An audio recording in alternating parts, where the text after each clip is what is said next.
creo que ya una vez instalado el gobierno para estos nuevos 4 años, y sobre todo después del resultado de ver que tiene una asamblea a su favor, aunque no muy, en este caso, firme, tomando en cuenta la diferencia mínima que hay para mantener aprobaciones, sobre todo de nuevas leyes que se están presentando, como esta urgente económica, donde se basa principalmente en una propuesta para combatir definitivamente a estas bandas criminales que son las que se han tomado el país de una forma despiadada. Entonces, ahí se va a empezar a ver ya resultados para que haya una compaginación entre los dos poderes más importantes y ir tomando acciones que realmente den frutos. Vemos que los últimos 3 meses han sido realmente muy preocupantes, los índices están más altos que nunca. Entonces, claro, aquí tiene que ya haber acciones más efectivas, más allá del criterio de muchas personas garantistas que siempre están en contra de cualquier medida, pese a que también critican respecto a la criminalidad. Pero hay 2 posiciones contrapuestas respecto a cómo piensan y cómo se tiene que combatir a este mal que ha cobrado muchas vidas y sobre todo sigue aumentando el número especialmente de combatientes de las mafias, que son las que hacen tanto daño. Así que por ahí va la una parte. La segunda parte, yo diría que el tema económico es siempre el que nos tiene a la expectativa, tomando en cuenta que si no hay un cambio estructural de leyes, definitivamente no se va a poder lograr mucho, tomando en cuenta que uno de los factores que se requieren con urgencia es una inversión nueva, líquida, especialmente del sector privado, hacia áreas que tienen un gran potencial el Ecuador y que podría sacarle un provecho, pero lamentablemente las limitaciones actuales de las leyes de la misma Constitución no lo permiten, y por eso es que esa falta de reestructuración en instituciones como Petroecuador o CELEC y cuantas más se requiere en tanto en cuanto se tomen las medidas apropiadas dentro de lo que es viabilizar una nueva modalidad, en este caso de contratación, para que la explotación de nuestros recursos sean más eficientes, ¿no? Entonces, estamos frente a varios dilemas que tienen que entrar a funcionar, porque el crecimiento actual del país, que está apenas en menos del 1%, no solucionaría absolutamente nada la situación, por ejemplo, del empleo, que es uno de los puntos para mí que hay que ponerle más importancia, y para eso tienen que haber incentivos a varias áreas, como por ejemplo el de la vivienda, que es uno de los puntos que genera la mayor cantidad, en este caso, de empleo. Se habla de que el proyecto para estos 4 años será de 100,000 casas, perfecto. ¿Cómo lo vamos a hacer? Eso es lo que hay que ir analizando ya en el transcurso de las propuestas, y sobre todo a través de un sistema de financiamiento de la banca que permita dar lugar sobre todo a que se haga la mayor cantidad, en este caso, de propuestas viventísticas, que son las que estamos requiriendo muchas personas que debido al gran déficit que hay con respecto a ese campo, ¿no es cierto? Y así por el estilo, tenemos que ir buscando ya con un presidente que tiene un apoyo y sobre todo una propuesta que yo la pude notar en el discurso de orden que se dio el día sábado, muy firme con respecto a un cambio de timón con respecto a lo tradicional. Para mí que se viene, como ya dije en el programa anterior, una irrupción, incluso desde los mismos líderes, tomando en cuenta la nueva formación que tienen estas personas con respecto a quienes nos han venido gobernando. Entonces, si bien la situación es compleja, complejísima, porque si bien algo se ha arreglado en casa, la cuestión financiamiento, pero sigue el déficit. Y mientras el déficit se presente y se mantenga en el orden de los 3.500 millones de dólares, es difícil cumplir con todas las partidas presupuestarias, especialmente en los campos que queremos que se desarrollen, como especialmente en las construcciones de la vialidad, que este año han quedado total y absolutamente dañadas por el fuerte invernal que hemos tenido que soportar. Y así por el estilo, una serie de elementos que tienen que funcionar, y luego de las experiencias pasadas en el campo energético y de otro orden, que hay que definitivamente afianzar. Así que en ese aspecto yo creo que le toca al gobierno un reto, pero realmente gigantesco. Ahora, economista, le pregunto algo ahí, solo como paréntesis adicional. Tal vez usted conoce cómo se consiguió tantos recursos en El Salvador para salir un poco de la crisis, porque no hay ninguna otra forma en el mundo, en el planeta Tierra, de salir de la pobreza, sino es con... Indudable con recursos, ¿no? Recursos, con inversión. A ver, ahí hubo una reestructuración de orden político, verdaderamente hubo un líder como Bukele, que imprimió un cambio, pero radical, tajante. No se dejó enredar por las leyes, no se dejó maniatar, que es justamente el problema actual del país, la asfixia actual que tenemos los ecuatorianos. Las trabas. Y que son todas las trabas que existen. Este rato, si usted escucha a quienes opinan dentro del tema legal, no le da opción al gobierno para destrabar la actual Constitución. Para mí que es la única manera, más allá de criterio valioso de personajes que siempre están actuando con el conocimiento constitucional, que es que eso se corte de un tajo. Si no se hace algo con respecto a esa cuestión, créame lo que nos la vamos a pasar debatiendo 4 años más. Vea usted, Freddy, ya el tema de orden del debate para una nueva constitución prácticamente está aplacado. Este momento yo veo que ya no hay ese entusiasmo que sí existió, pero es porque la cantidad de actores políticos de diferentes sectores han salido prácticamente a hablar en contra de la aplicación o la viabilidad de ese proyecto. Porque claro, hay que llevar un proceso tedioso y a largo plazo, cosa que por ahí no está la solución. Entonces, vía reformas se podría buscar alguna salida para que por lo menos la estructura orgánica, que es la de los 5 poderes, se disminuya por lo menos a 3, que es lo tradicional, y que viabilizaría una mejor composición y más democrática, menos presidencialista y menos abusiva al orden de manejo gubernamental.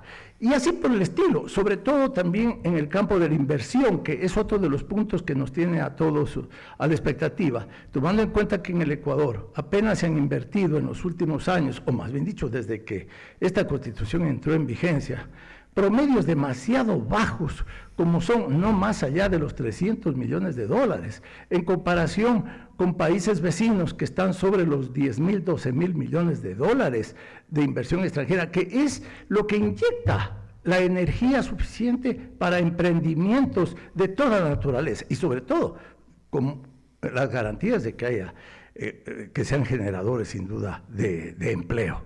Entonces, ahí hay mucho por hacer. Pero a mí me preocupaba un dato que lo estaba justamente revisando, es respecto a lo que decía el secretario de la ALADI, de la Asociación Latinoamericana de la Integración, donde daba un dato que realmente angustia, porque en el tema comercial de Latinoamérica, ya no solamente el Ecuador, en comparación a continentes como Asia y Europa, que su producción la exportan sobre el 60%, nosotros apenas estamos con el 11%.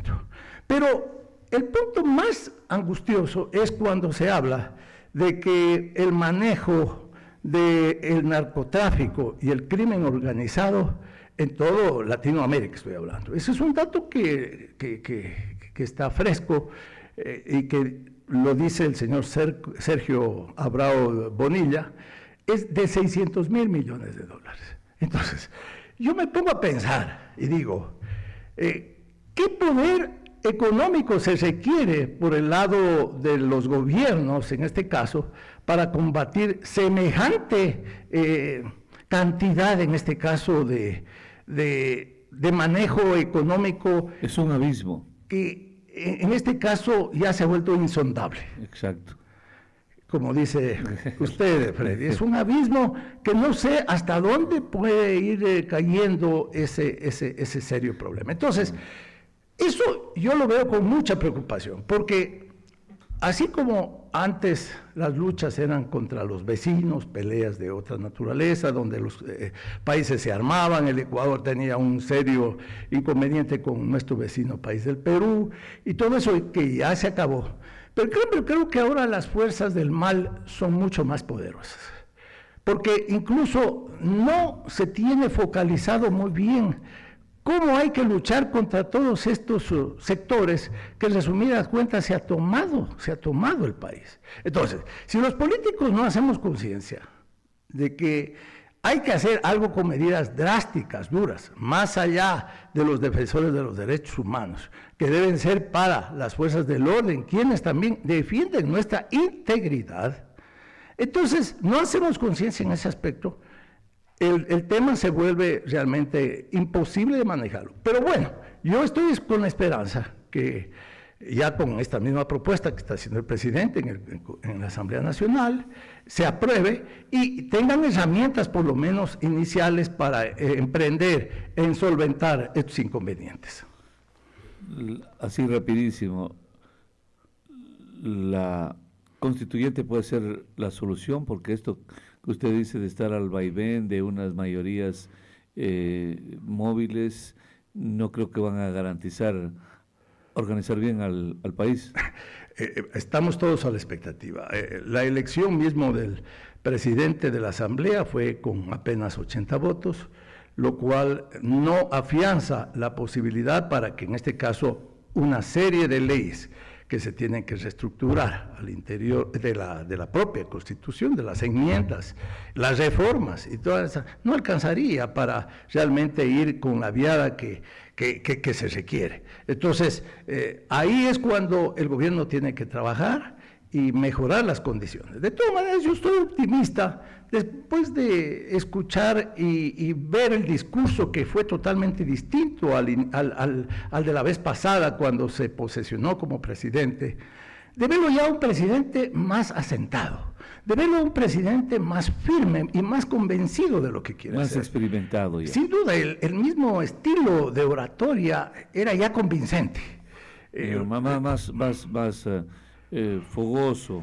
Pues sin duda, y ya con un grado en este caso de seguridad absoluta de lo que estaba diciendo, ¿no es cierto? A diferencia del muchacho tímido que aún se enfrentaba al reto inicial de ser presidente de la República. Ahora ya se nota, a pesar de su corta edad, que creo que son 37 años que tiene, se lo ve muy firme, muy convencido, sabe a dónde quiere dirigirse, sabe a dónde hay que atacar, sabe qué es lo que hay que hacer. Entonces, aquí lo que se requiere es que la gente que está metida en el círculo de aprobaciones, como en este caso los asambleístas, colaboren y no se coloquen en esas posiciones de berrinche, de llevar la contra, de hacer la oposición con la que hemos vivido estos años post-correísmo, que han sido realmente los que han traído el caos, la anarquía, y en este caso incluso las irrupciones de un proceso gubernamental para cumplir con todos los proyectos y planes que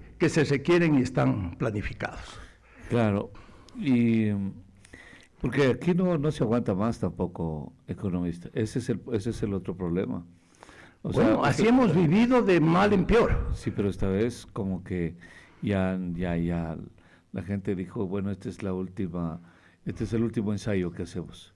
Bueno, aquí el tema está en nosotros escoger entre esta gente dogmática que, en resumidas cuentas, sigue haciendo espectáculos que yo diría son bochornosos, como el hecho de ponerle la banda presidencial en un acto religioso, a una candidata perdedora que no acepta y no aprueba, en este caso que ha perdido, y si seguimos con ese tipo de demostraciones populistas, en verdad, que es la vieja política, siempre vamos a estar con esa imagen negativa.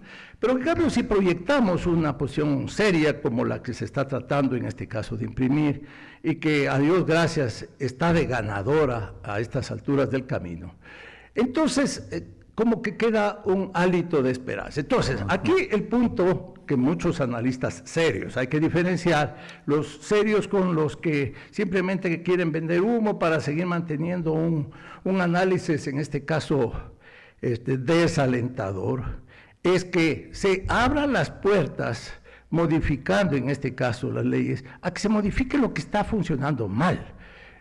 Por ejemplo, Petroecuador, que es una de las áreas importantes que tiene el país, tiene que definitivamente abrirse a la posibilidad para una inversión también coparticipativa. Caso contrario, eso no va a mejorar las condiciones, tomando en cuenta que la producción está bajando. O sea, estábamos en 550,000 barriles diarios, este rato estamos hablando ya de 460,000. Mire, entonces, si sigue eso a la baja, no creo que podamos cruzarnos de brazos, tomando en cuenta que sobre eso está una situación como el ITT, que se aprobó para que se desmonte.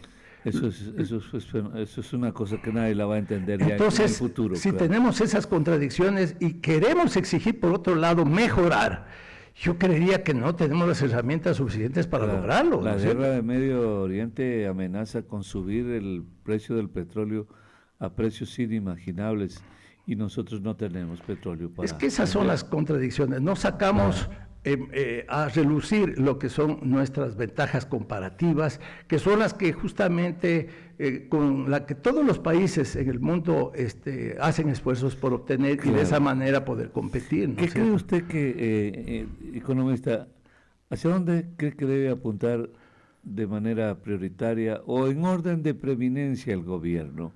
¿Por dónde tiene que comenzar? Yo sé que usted me va a decir, no, Freddy, lo que pasa es que hay importancia, hay interés, hay necesidad, mira, en el tema que usted ya dijo, petróleo, agricultura, vivienda y todo, pero siempre habrá algo, tema de seguridad. ¿Por dónde cree? Permítame superar esta llamada brevemente, por favor. Buenos días, 725-400, lo escuchamos, adelante. Doctora Ponte, permítame un minutito para interrumpirle, en verdad, qué maravilla de entrevista, felicitándole a usted y al economista Burneo. Yo pienso que quienes queremos a nuestra patria, quienes queremos el progreso, la tranquilidad, la paz, queremos un país que vuelva a ser lo que fue. Yo pienso que todos estamos coincidiendo con esa excelente y brillante respuestas que da el economista y sus preguntas muy pertinentes, porque el Ecuador lo único que queremos es paz y trabajo, porque si no hay paz no hay trabajo, y si no hay trabajo la gente no come. Entonces ya es de llamar al pueblo que nos unamos, porque si el pueblo estamos unidos como lo manifiesta el economista, este país surgirá y volveremos a ser lo que fuimos y no como estuvimos destruidos hasta hace pocos años por esa correísmo, no tengo palabras para calificar lo que tanto mal hizo al país. Gracias, doctor. A usted también, doctor. Muy bien, economista. Bueno, le están ponderando y valorando su explicación de lo que le preguntábamos, adicionalmente a lo que ha dicho el doctor Ángel Sebastián Chalaco. Sí, a ver, muchas gracias antes de nada para el señor que participó. Es el doctor Ángel Sebastián Chalaco, economista. Mucho gusto, doctor. En todo caso... Economista, solo un segundo, estaba otra persona en la otra línea, no lo había previsto. Buenos días, le escuchamos, adelante. Muy buenos días, mi estimado doctor Freddy Aponte. Muy buenos días al economista Osvaldo Burneo. Muchísimas gracias por sus entrevistas, por su entrevistado. Son muy acertadas las versiones que dice el economista Osvaldo Burneo. Créame que francamente pues lo felicito porque a los tiempos lo escucho a economista Osvaldo Burneo. Muy bienvenido a Loja. Economista, pues francamente, espero yo de mi parte, pues quería hacer una pregunta. Si sería factible, nos pudiera dar una luz, si usted francamente nos apoyaría a Loja para ser un candidato para la alcaldía de Loja, porque usted sabe cómo está Loja. Y qué más, Mario Engamarque le saluda, Osvaldito. Un gusto saludarlo, mi economista. Muy bien, muchas gracias también. Ahora sí avancemos ahí, economista. Sí, muchas gracias, muy amable también. La última llamada es la gentileza de personas que viven en mi querida ciudad y que realmente siempre están a la expectativa de la opinión de personas que tratamos de hacer el bien, con muy buena intención, sin entremezclar intereses con otro tipo de opinión, simplemente... Más objetivos. Más objetivos que los tratamos de mirar con un ánimo, yo diría, apropiado como para que las cosas en nuestro país marchen de la mejor manera. Entonces, cuando se habla con sinceridad. De eso se trata en primer lugar. Entonces, uno de los puntos que en verdad tiene que el país empezar a arreglar, lamentablemente con una herida abierta dolorosa para tomar medidas, es en la calidad del gasto. Tiene que darse prioridad definitivamente a que el país, la estructura en sí, ese aparataje, esté centrada ya no en ese gasto inoficioso, sino más bien tiene que ser centrado en un gasto para que los sectores productivos del país y que sostienen en este caso al gobierno, al Estado y en este caso a la vida de muchos ecuatorianos sea más eficiente. Entonces, ¿qué tenemos que mejorar ahí? Que, por ejemplo, la calidad en este caso de lo que se vaya a invertir sea en beneficio, en este caso, de todos. Por ejemplo, le doy algo como pista, este campo Amistad, que está abandonado, con un potencial enorme, en este caso para producir el gas, y que el Perú se está beneficiando indirectamente de eso porque ellos tienen un campo de explotación muy cercano en la frontera, en el mar, en el sector de frente a nuestras costas. Entonces, daría lugar como para, con ese manejo efectivo dentro de lo que es una producción tan importante y vital como es el gas, que es donde tenemos nosotros un déficit versus el resto de países, inclusive hasta de Bolivia, imagínense, que es un país que está quebrado, podría mejorar las condiciones en este caso para subir el tema energético que tenemos los ecuatorianos. Entonces, si esa plata es bien invertida, nos ahorraríamos la importación del diésel que actualmente está consumiendo al país dentro de un gasto enorme y donde conozco que hay unos negociados pero tremendos y quiénes son los que se han opuesto a este tipo de cosas. Y encima subsidiado.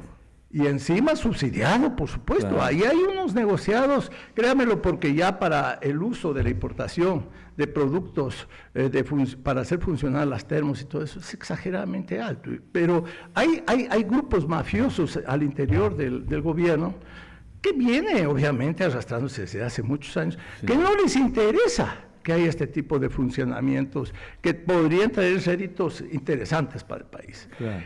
Hoy también estoy viendo que, por ejemplo, en el tema energético se está hablando mucho de potenciar el tema atómico.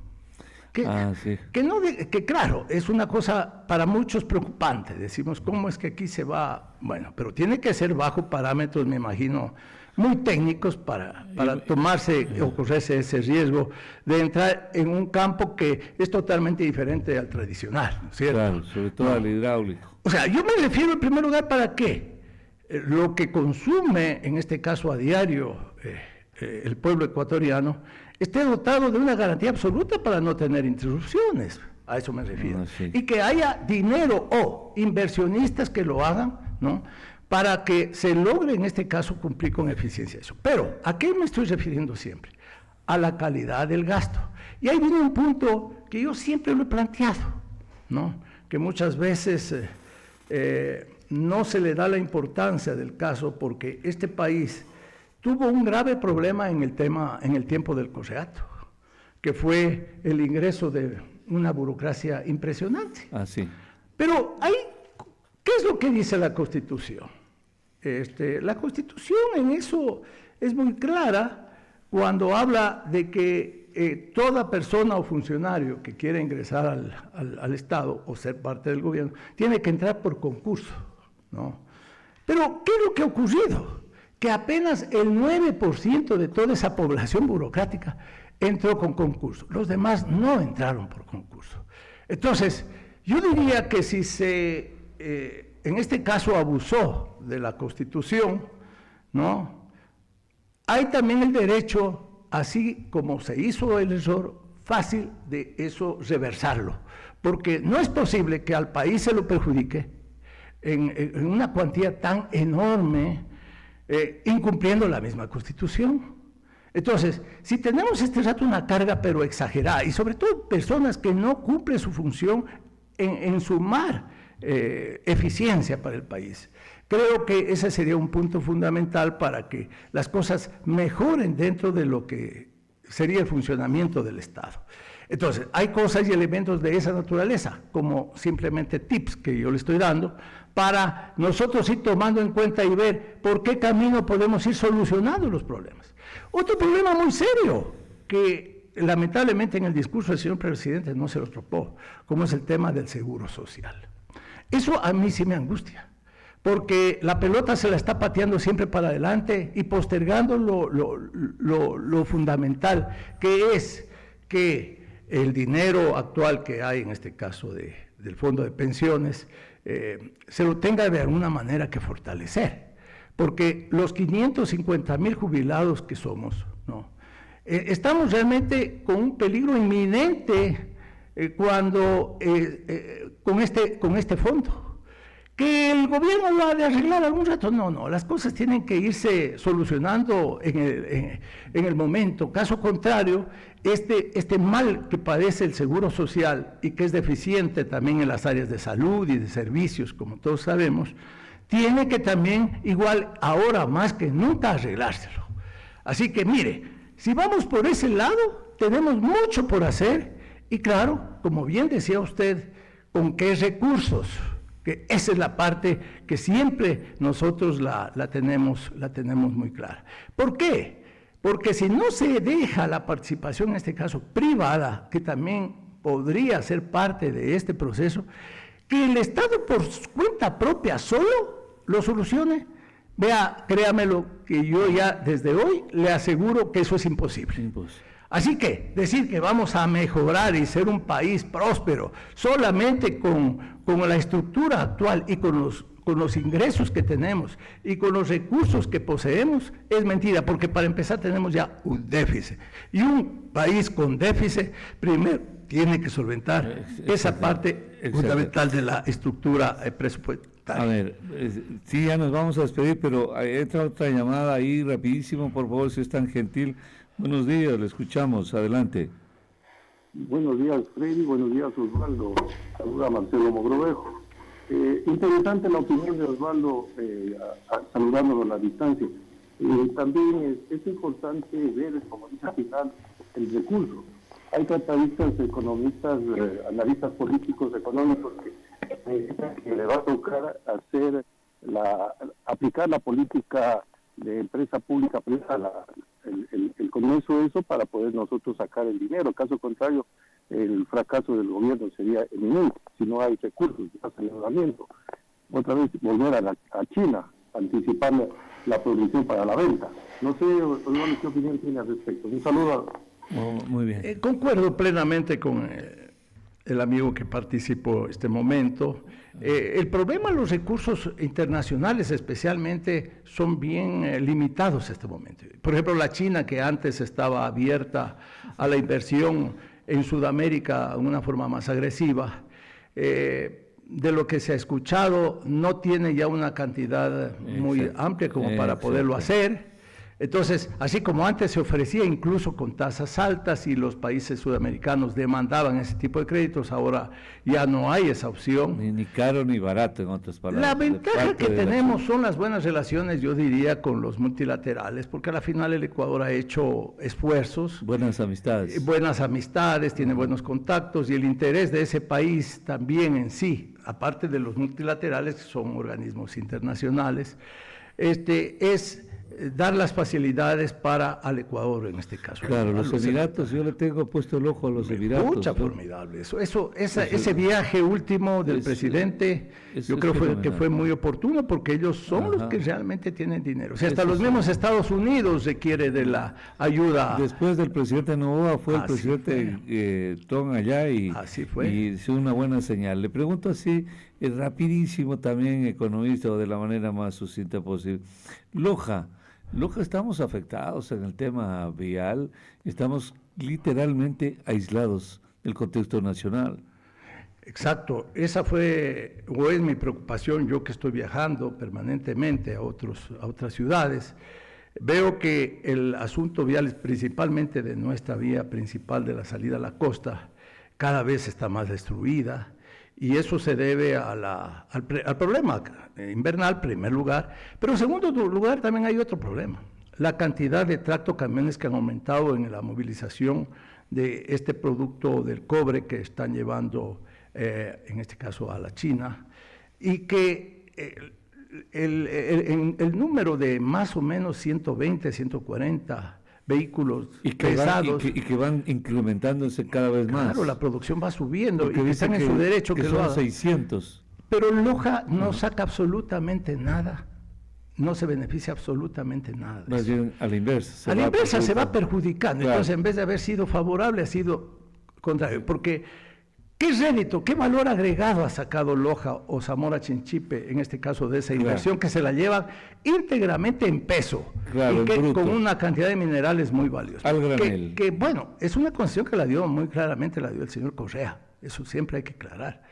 Por eso es lo contradictorio del señor Correa cuando habla con su discurso un poco falso, pero en el fondo fue un hombre que dio mucha apertura a determinados grupos que más bien, especialmente mineros, que hoy por hoy se están llevando la riqueza nacional, que no estaría mal, pero siempre y cuando hubiera sido concesiones equitativas, más provechosas. Pero el único pago que hacen estas empresas como Ecocorrientes es el pago del impuesto a la renta y nada más, como que si fuera otra empresa nacional y punto. No, señor, es un recurso que para el Ecuador es vital y que lo va a tener por 50 años como concesión. Pero a lo que usted, y para no salirme del tema, lo que a mí me preocupa es que las vías nuestras están siendo destruidas por estos tractocamiones. Entonces, ahí yo creo que las autoridades lojanas deberían hacer causa común, ¿no?, para buscar un mecanismo, no le podría dar cuál, habrá que ver y estudiarlo, analizarlo, y cobrar a esta empresa un valor por el número de viajes que se hacen diariamente. A fin de que del mismo... Para que de ahí se financie. Del mismo cuero salgan las Pero correas. por supuesto. Esa es una forma, porque eso de decir y estar en una posición mendicante ante el gobierno, de exigirle que nos dé recursos, todas las provincias del país lo exigen. Así. Entonces, y sabiendo bien que el presupuesto está escuálido, debilitado, con un déficit, entonces por ese lado no vamos a tener mucha esperanza. Sí. Pero en cambio, ahí podemos buscar una alternativa, allá las autoridades locales que hagan una propuesta en firme y busquen una salida y solución, porque caso contrario en Loja, con este tipo de vía que tenemos, que no es, que es una vía de segunda, ¿no? No va a aguantar mucho tiempo más. Entonces, incluso a la misma empresa productora le va a interesar que esa vía se mejore. Entonces, tiene que haber ahí un entendimiento claro. Un acuerdo. Y de esa manera buscar solución, porque caso contrario, Loja se queda sin vía a la costa. O sea, viene el próximo invierno y Claro. de nuevo tenemos estos problemas. Más los problemas locales que tenemos en la ciudad, con la alcaldía, los problemas viales. Loja La situación de Loja yo la veo bien compleja. Es exageradamente compleja, porque lo primero que se ha afectado es la imagen de la ciudad y la provincia, ¿no? O sea, oír Loja es como oír una tragedia que vive Loja, y nadie viene a ver una tragedia. No le parece, nadie invierte donde hay tragedia. Entonces sí necesitamos rescatar a la imagen de la provincia. Exacto, porque mire, más allá de las leyes fronterizas, que las leyes de esto, que Loja necesita otro, que turismo, Si no se tiene solucionado esto para empezar, como bien dice, nadie va a mirar hacia Loja. Entonces, si no somos los lojanos los que nos preocupamos en forma directa, nadie se va a acordar. Exactamente. Porque Loja en el concierto nacional no pesa mayor cosa. Entonces, aquí tienen que hacerse sentir voces, tomando en cuenta de que Loja sí está sirviendo de puente, ¿no?, a este tipo de producción minera, que es muy importante. Y si ellos escogen otro camino o vía para poder solucionar su problema, que lo hagan, pero entonces ya se dejaría de destruir como actualmente sucede con los tractocamiones. Así que yo personalmente hago un llamado a la unidad lojana para hacer una propuesta en firme y solucionar este asunto antes de que ya nos quedemos incomunicados. Exactamente, lo que nos quedamos es inconclusos con la conversación. Economista, lo vamos a comprometer para